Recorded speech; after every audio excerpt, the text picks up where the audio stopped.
Thank you. First of all, I'd like to thank LiveCall for inviting me to speak today. So, just a little bit about me, or more specifically about the 5-letter acronym for which I work, the Australian Institute of Food Science and Technology. We are a not-for-profit membership organisation, and we represent food professionals in Australia. We are Australia's only independent network and voice for food industry professionals. And our vision is all around advancing Australia's position as a sustainable and world-leading food industry.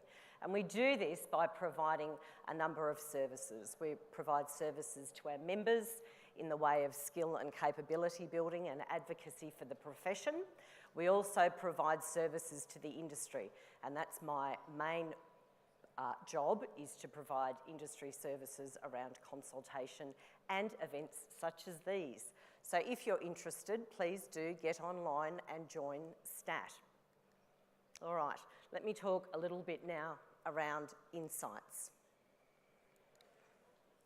So insights is a poor old word, because insights gets bandied around a fair bit without really many people understanding what it means. And it means inward looking, so it's things that are not immediately obvious just by looking at something at face value.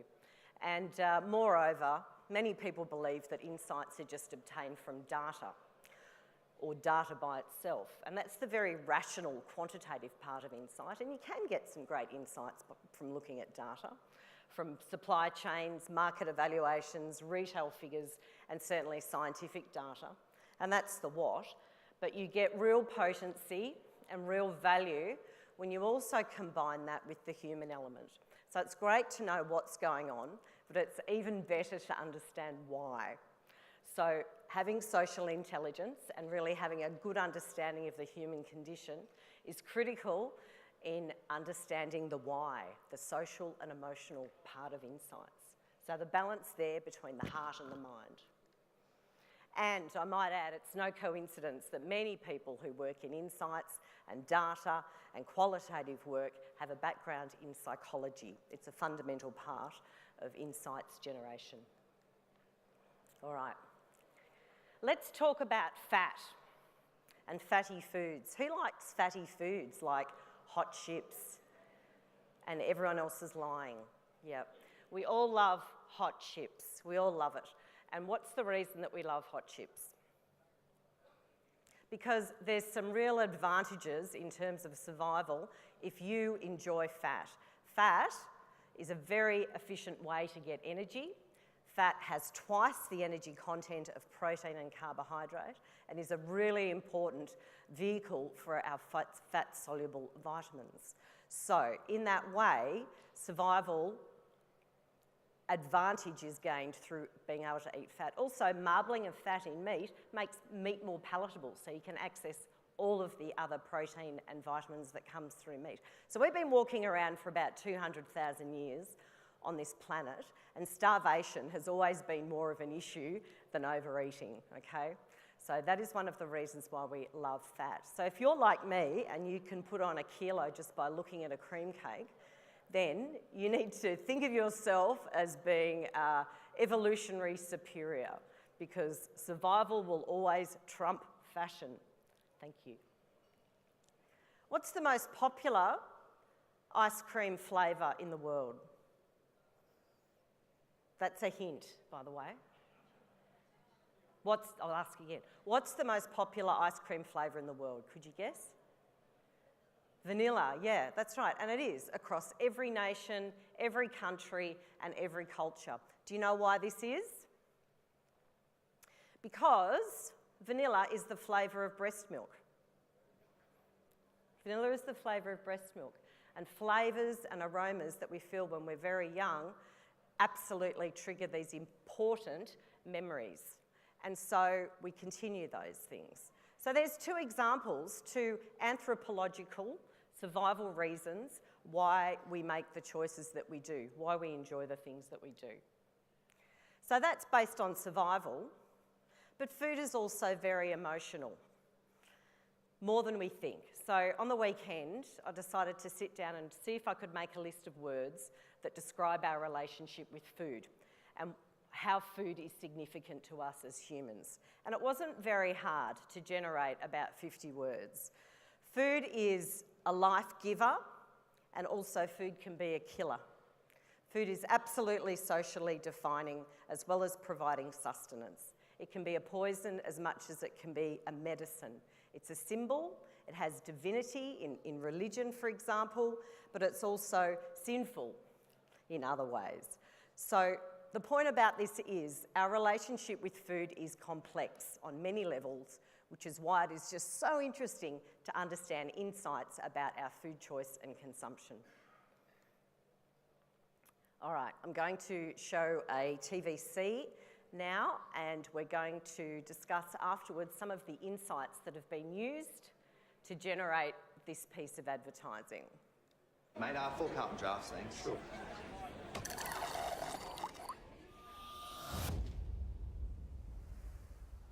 Just a moment.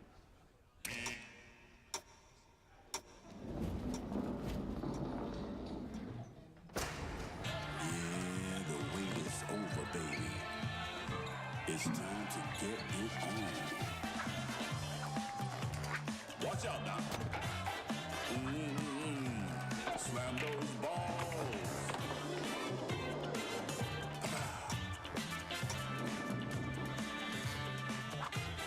That's some tasty magic, baby.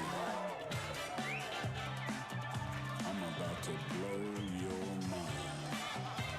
That's not even physically possible.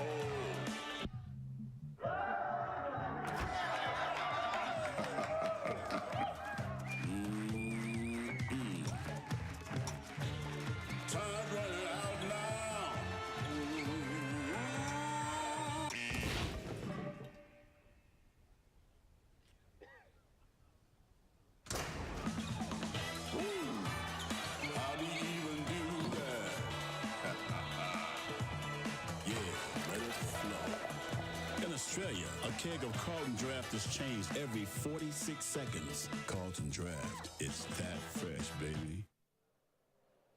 Okay, who drinks Carlton Draft? No, yeah, okay, great.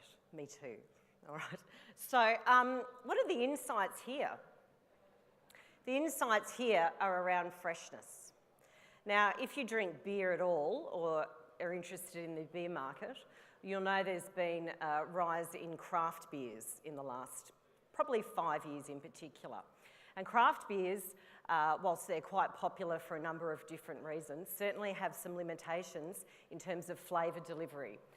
Craft beers are not pasteurised, which means they don't undergo thermal processing. That means that there's residual yeast which continues to ferment, so it kind of develops or gets cellared, if you like, a little bit like wine. The great thing about keg beer is it is pasteurised. And not only that, it's stored in containers that block the light and also is transported and managed in a way that controls the temperature. Whereas craft beers in glass, because of this instability through no thermal processing, and also it's transported in glass and is usually open to temperature abuse depending on how it's stored, doesn't deliver the fresh flavours that keg beer does. So the draft beers have observed this and have just quietly gone about messaging freshness and flavour delivery around keg beer compared with craft beer. So that's important in terms of an insight. The other insight is every 46 seconds, a keg gets changed. But there's a little bit more than that. And that is, it's a bit of an FU at the somewhat wanky hipster who is really the poster child for these sorts of craft beers. So the blokes that you saw in that TVC were kind of daggy looking. They certainly weren't ripped. They didn't have their shirts off or have lots of ink up their arms. Some of them even had hairy shoulders, I think, which is not very hipster. So I think the messaging around that is the inside emotionally saying it's all right to be a regular bloke, there's some good advantages to drinking keg beer. So it's a bit anti-craft in that way. And might I also suggest that things like craft beer, which trades very much on authenticity and as an alternative, gets to be tempered a little bit, and this happens in trends, when they end up in the mainstream. So when your edgy, premium, trendy idea ends up in a frozen pie, that somewhat signals the end of the specialness of that trend. Okay, so that's insights. But when we look at insights and when we look at consumers and when we do market research, or just look at figures in general, we love talking about the average and quoting the mean, but the mean can be very misleading. So we're going to do a little bit of arithmetic here. Don't worry, it's not even mathematics, it's arithmetic. Just throw a question out to this lively audience. How many people live in Australia? Roughly. 24 million, we'll say, round number. Okay, so how many males are there living in Australia then? About 12, like divide 24 by 2, just roughly, so 12 million males. So then how many testicles are there in Australia?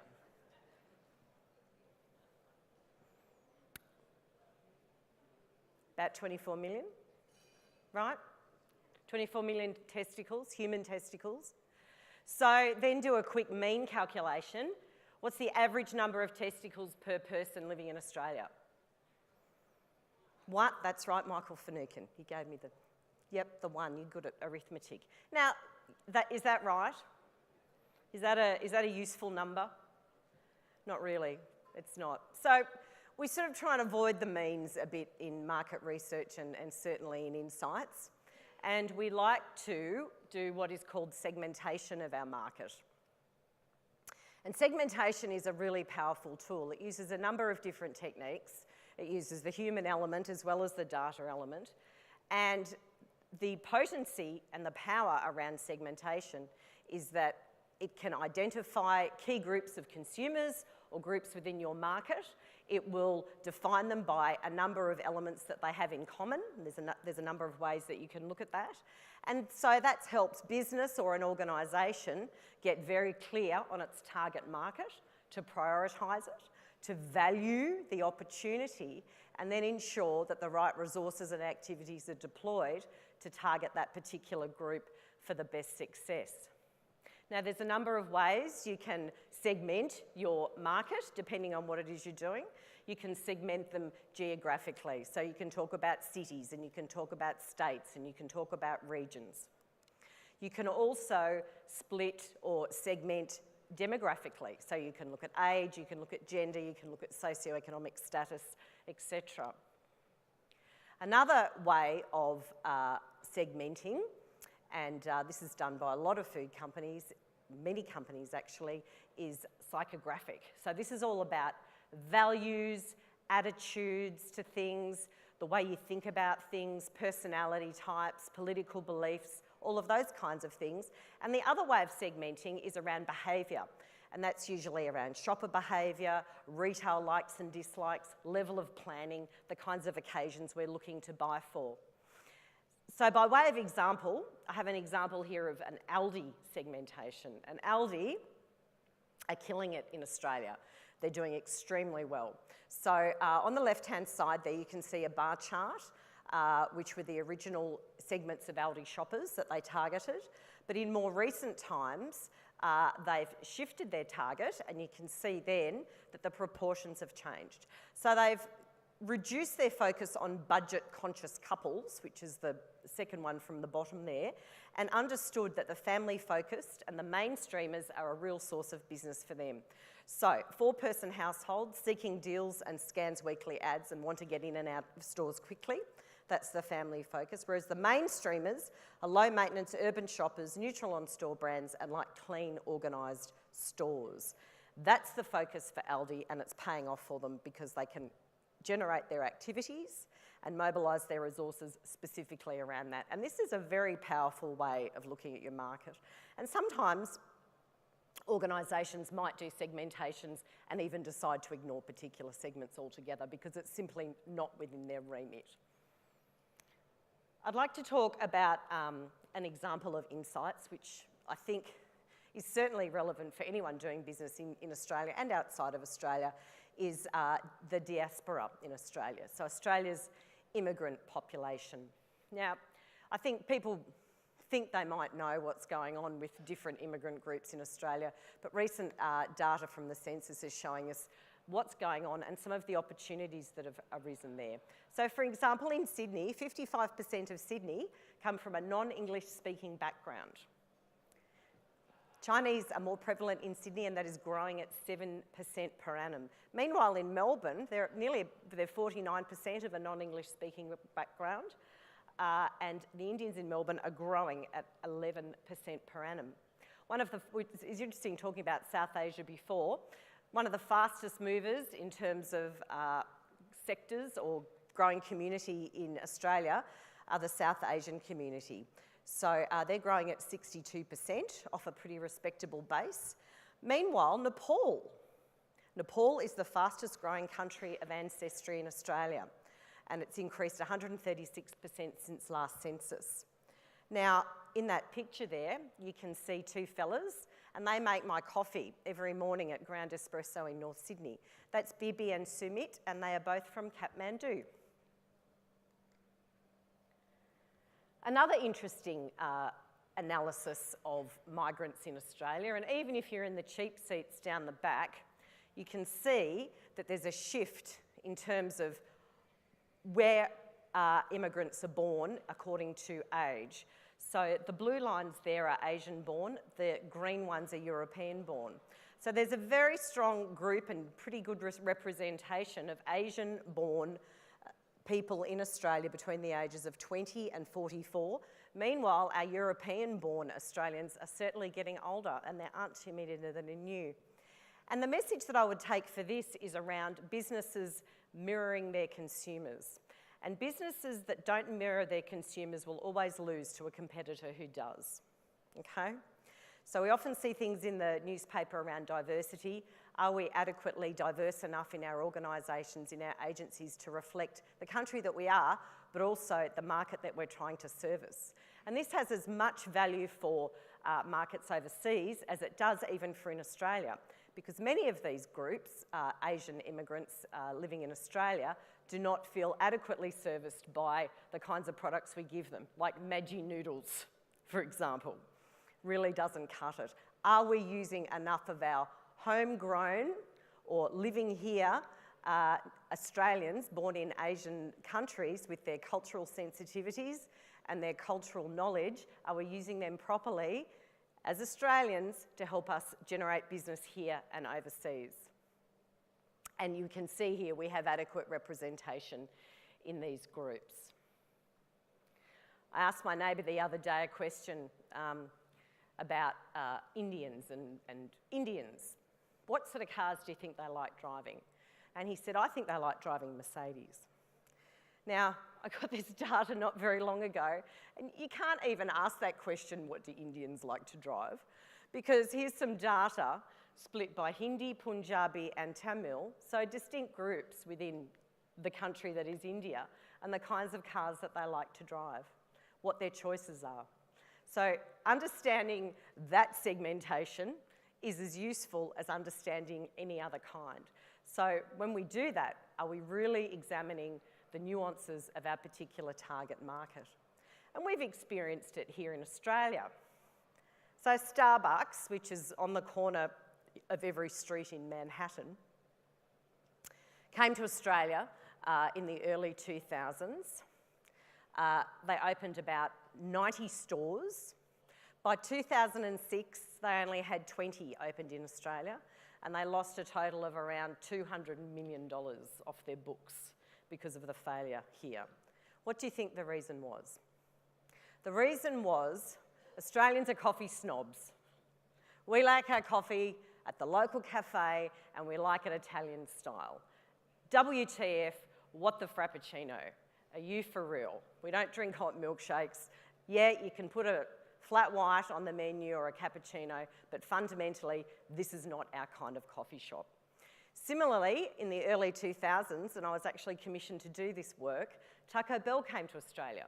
And the group that owns Taco Bell also owns Pizza Hut and KFC. It's seen great success with those two QSR chains. Let's roll out Taco Bell in about 2001. So we did a number of pieces of consumer research, and it was lukewarm at best. But the organisation really wanted to push it. If it works in the United States, it'll work here. I think within 12 months, all of the stores were closed. About 12 years later, we have other offerings, Mexican-style food that are going gangbusters, like Tex-Mex, for example. But these offerings are fresh and authentic, and the timing was right. So if you don't have data, if you don't have insights and understanding, and worse, you fail to take note, even if you do have them, you fail to take notice of them, then you probably deserve everything you get into that business decision. So cultural sensitivity and understanding the market that you're going to sell your food cannot be underestimated. And you might be familiar with this campaign in the United States, Got Milk. It's been going for a very long time, most successful, and there's Harrison Ford there doing his bit for the Got Milk campaign. And because that was so unreal and going gangbusters in the US, they thought, let's roll it out to Mexico, because they'll really like it too. The trouble is, when you directly translate Got Milk into Spanish, it's, are you lactating? So can you guess why that didn't go too well? Okay. I'm going to talk lastly about insights around the ageing population. And we certainly know that there are some benefits in having a very experienced and healthy ageing population in Australia. There's a great deal of mentoring to draw from, a great deal of wisdom. However, in this growth of our ageing population, which is significant and is predicted to be 22% of the world population over 65 by 2050, and in better health than they are now, and certainly longer lifespans. So by 2050, men are expected to live to 88 and women 90. But there's also lifestyle-related illnesses that come along with that, health costs, cancer, what have you. And certainly at IFOST, which is an international research organisation, older consumers over 65 represent the single fastest growing demographic. So there are some facts that we understand. So some insights that we know physiologically about the ageing population and food. So for example, with age comes generally a drop in appetite. Okay, so we don't feel as hungry, and the signals between our brain and our stomach don't work as well either. So we eat smaller amounts of food. So we need to be very cognizant of that with this growing population. If we're eating smaller amounts of food, it needs to have better nutritional quality. Okay, it needs to have potency and intensity in terms of its nutrients, and there are specific nutrients that we require, all of us, as we age. The other really important thing, which many companies don't do very well, is adequate packaging. So number one, packaging you can use and packaging which you can read. So this is real packaging from Hong Kong. Looks handy and easy to use, doesn't it, for your tin of Coke? The other thing we understand about our ageing population, especially one of the groups that are growing at the moment in the over 85s, is this concept of food waste. And it's very emotional for many people in certain age groups because it's associated very strongly with rationing and the war and World War II. And this is a piece of communication from World War II in the UK, waste the food and help the Hun. So there was a very strong campaign around reducing food wastage in the home. So you cannot demonstrate to older consumers any kind of waste. It's quite an emotional issue. So this organisation in the United States called Thrive, they make ice cream. What the position they take, because I don't know many people who are ageing who really enjoy being reminded of this and also enjoy being reminded of all their shortcomings and issues that I've just described. In fact, there was some data not long ago around communication advice with the ageing population that you should always say, this is suitable for ageing people, that is someone 15 years older than you. 15 years is about the number that most older people feel is old. Even if you're 65, it's like, well, really 80, that's a bit older. 80, oh, well, 95, that's what you're talking about there. So Thrive, who a fantastic company in the US, understand that, you know, getting adequate nutrition as we age is a challenge. We don't need as many calories to function, we eat less. So this is a special, very palatable kind of ice cream that has fibre, folate, B12, all of these things that are important for healthy bones and sharp minds and healthy hearts. But the packaging is not obviously old person's food, okay? It's quite a premium product and positioned that way. Real ice cream, real benefits. So this is what we call positive nutrition. But not that many food companies are looking at their ageing population or are looking at the strategies around that. But I did want to show you a TVC from Gillette. So this isn't food, it's razors.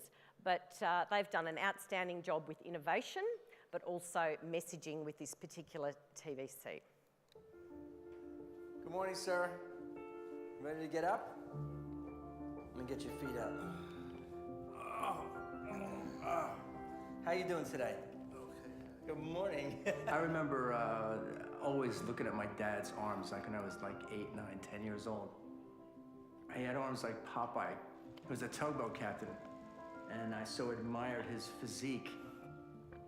And now it's a different story, you know? And that's just the way it is.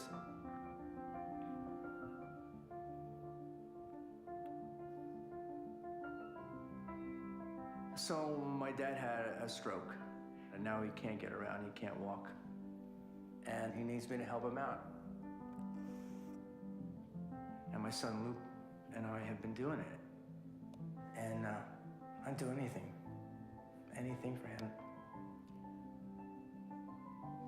I can give you a really good mohawk. You look like a punk rocker. There's a definite role reversal that happens. I have to wake him up in the morning and take care of him and groom him and shave him and shower him. It's actually an honor to do that for your father because he did it for me when I was a kid. My dad's got the greatest face. His squishy face is just amazing. He's sort of thin-skinned, and I don't want to cut it at all. So I got to be careful with that face. Like he'll just say, do this, do that. You got to make sure that you shave my neck down. You got to do my lips up. You know, he was really particular about his sideburns. That's where your sideburns start? Okay. I'm not going to touch your sideburns. Okay, good. Okay? How am I doing so far, Dad? Okay. You know, it takes me like a half an hour to shave my father because I have to be so careful. Can't live without it either. Okay, I will. Oh, there we go. Okay, good. Love that face. Hi. I'm one of the lucky ones. A lot of my friends my age do not have their dads, and I still have my dad. He always says to me, he looks up at me after I pour love on him for the whole day, and he says, I don't know what I did to deserve you. And I say, Dad, I got you. I got you, Dad.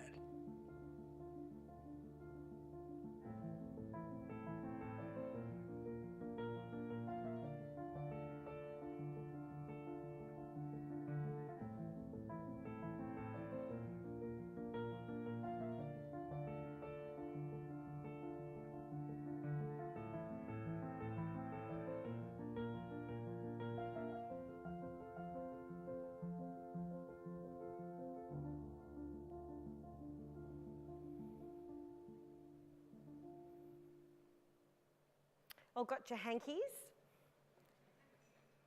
Beautiful piece of production, really well managed, and so many insights. So insights around dignity, but insights around care.